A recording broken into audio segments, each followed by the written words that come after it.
Hi, this is Nate from CryptoInsider.com. A few days ago, I got the chance to talk to Charles Hoskinson, the co-founder of Ethereum and the founder of the Cardano blockchain project. We talked mainly about the Cardano Foundation problems, but I also got the chance to ask him about some other topics like Bitcoin sidechains, namely the Liquid sidechain built by Blockstream, as well as his thoughts on what upcoming smart contract platforms does he see in the future that are going to provide long-term growth, or things that he would want to build with, or things that he thinks are interesting as he sees it today. So here you go. In the beginning, we set up a triumvirate. So there were three entities in the Cardano ecosystem. There was the Foundation, Emurgo, and IOHK. So normally when you set up a cryptocurrency, especially a post-Bitcoin cryptocurrency, there's this tendency just to get everything you're supposed to do to get the cryptocurrency bootstrapped and put it to one bucket. The problem with putting it into one bucket is that there's a tendency just to leave it that way and continue investing in that structure, and you never really decentralize. You end up building too much power in one place. So we say, let's split it up. Let's put it into three buckets. One worries about the business side and adoption and dApps and this type of a thing. One thing worries about the science and the engineering, and the one thing worries about the needs of the community. So things like meetup groups, things like exchange listings, things like special events, things like education, and being that golden source of truth of information. And also because this is a cryptocurrency, there's always a regulatory side to it. And so kind of looking across the corner and saying, you know, how do we lobby for the best interest of the cryptocurrency and get us where we need to go? So that was the Cardano Foundation's job, amongst others. So, you know, in the beginning, when you do this, it's always a little bit shaky and ill-defined of exactly where these boundaries are between the three entities. And the entities have to work together for the common good of the ecosystem. And you have a bit of communication overhead when you split things up. And that's, you know, an unavoidable consequence of balance of power. So for more than 2 years, Emurgo and IOHK, we tried to work very closely with the foundation, a lot of things to varying degrees of success. But certain things have occurred over the last 24 months, which have really made it difficult for us to work with the foundation. You know, there's kind of two foundations. There's the mid-level and low levels of the foundation. So these are like the Tom Kellys and the John Mosses and the Lays, and they do community management. And we've been able to work with them quite well. Our director of comms has had a good relationship with them, and they've been very diligent trying to help the community really get things going. The problem is the second foundation, the top level, the board of directors, the executive director role, the strategic vision of it, like how should capital be deployed, where should they actually invest over a long arc. There's never really been good representation there. Parsons was supposed to appoint a diverse board representing the community, and he allowed the board to dwindle to just 2 members, himself and originally Guido, and then eventually Pascal Schmidt. And he never bothered to appoint any diversity there, nor did he bother to put a real executive director in. When he attempted to do that, like when he brought in Hayden Jones, he just gets rid of them. So there just isn't any oversight at the top, and that's verifiable. People can actually take a look and see how many board members there are. They can see the appointments. That's not an allegation, that's a fact. And for 15 months, the foundation has been basically Michael Parsons and the legally required Swiss actor.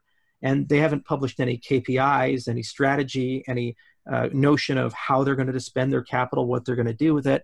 So we kept trying to work with them and say, hey, let's come up with a joint plan. Let's go ahead and get into the right direction.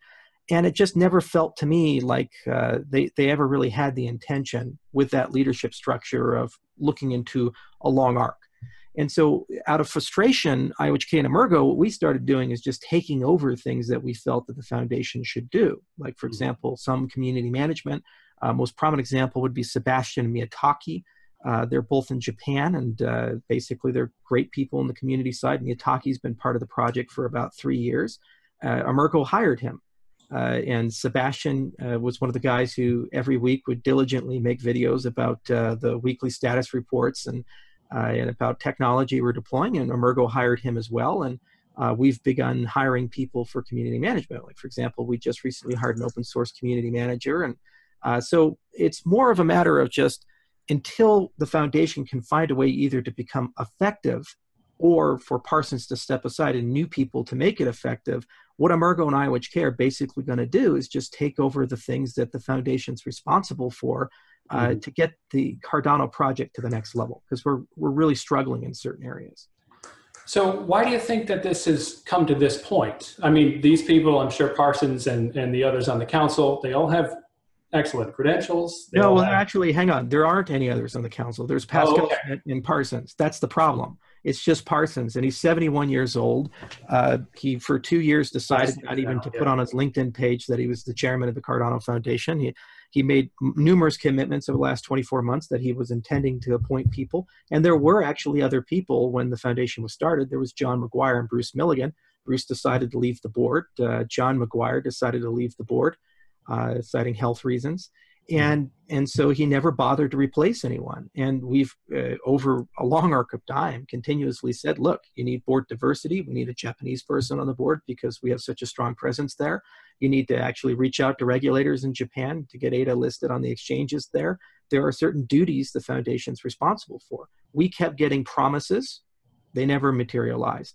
And also, one of the most frustrating things in the relationship with the foundation was where they would commit to something and then back out. The most prominent example of that, and we included that in the letter, was Ethiopia. This was the first time a government stepped up and said, we like Cardano, we want to do something with this project. This looks really exciting. The foundation made a commitment to show up.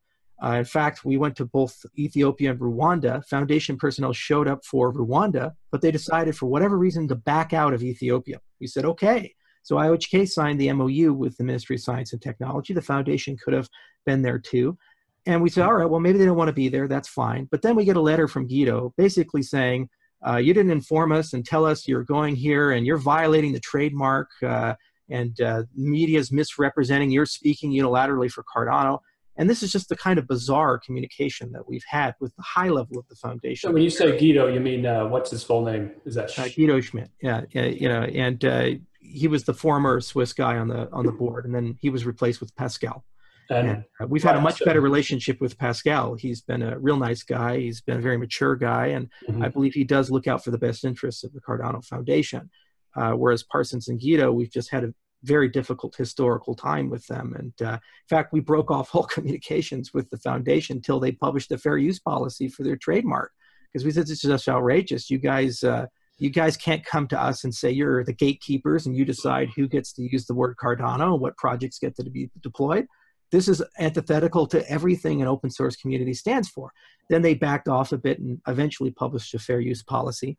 But it took weeks to get that done, and it was a very hostile time. And this is what our relationship has been like with them. But it's very important for the community to understand that this doesn't actually slow down or stop Cardano, because the reality is we've been working with this situation for 2 years. It's gotten to a point where Emurgo and IOHK have just formally given up on the existing leadership structure of the foundation, and we feel we have a duty to tell the community that we're just going to move without them. They can do whatever they want to do. They're no more useful to us at the moment than Bitcoin Foundation is useful to Bitcoin. And Bitcoin didn't need the Bitcoin Foundation to become successful. Frankly, the hard work of other people did it. But the reason why we have to do a public split is we have to start actually doing things the foundation was supposed to, like community management and community events and these types of things.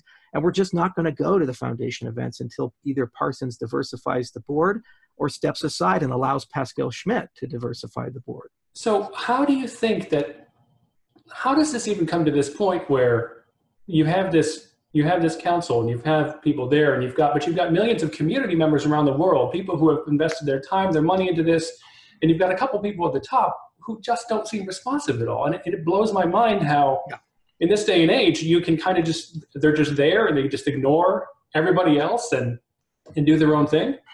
Yeah, that's the thing that blows my mind.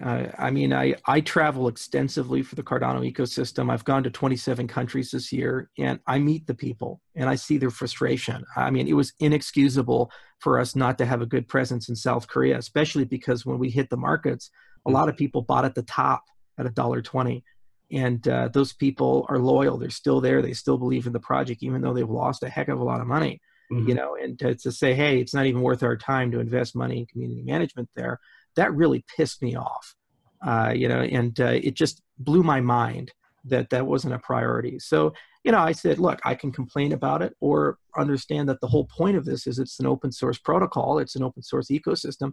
So I can solve the problem just by stepping up, spending my personal money and having my company engage itself more and Emurgo engage itself more, and we can compensate for the fact that these things are missing.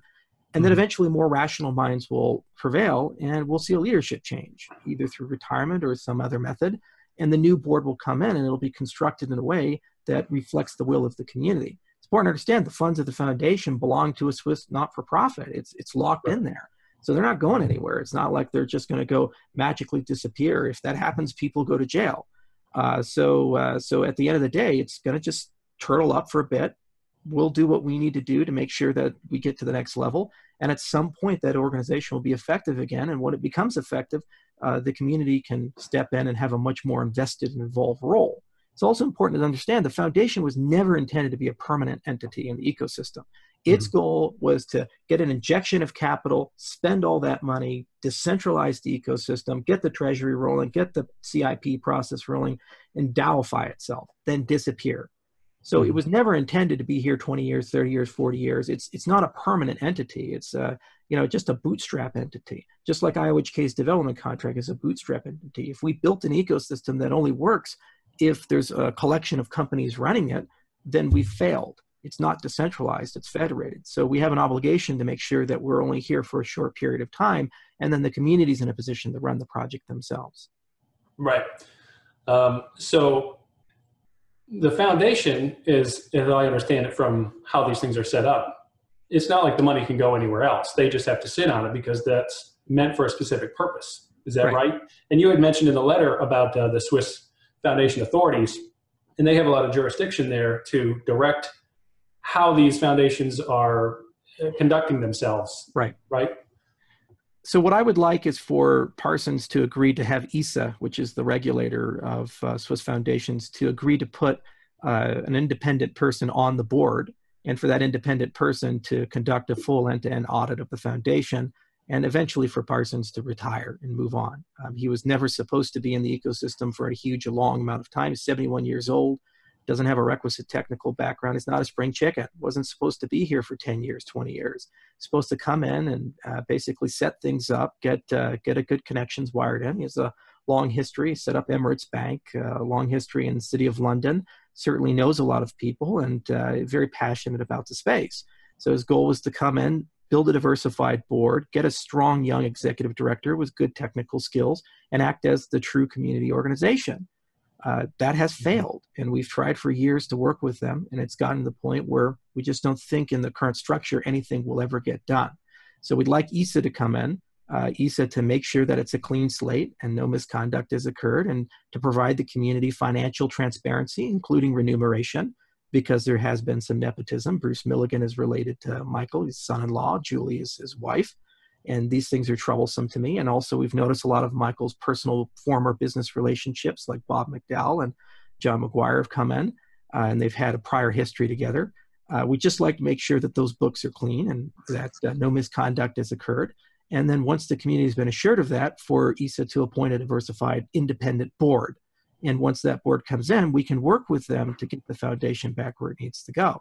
But it's, again, important to understand that it's not slowing the project down. It's just, this is an asset to the community, which has been basically put on ice. And so we have to make up for that and speed up some things and work harder. But, we have the resources to do that. So IOHK and Emurgo are jointly going to get it done.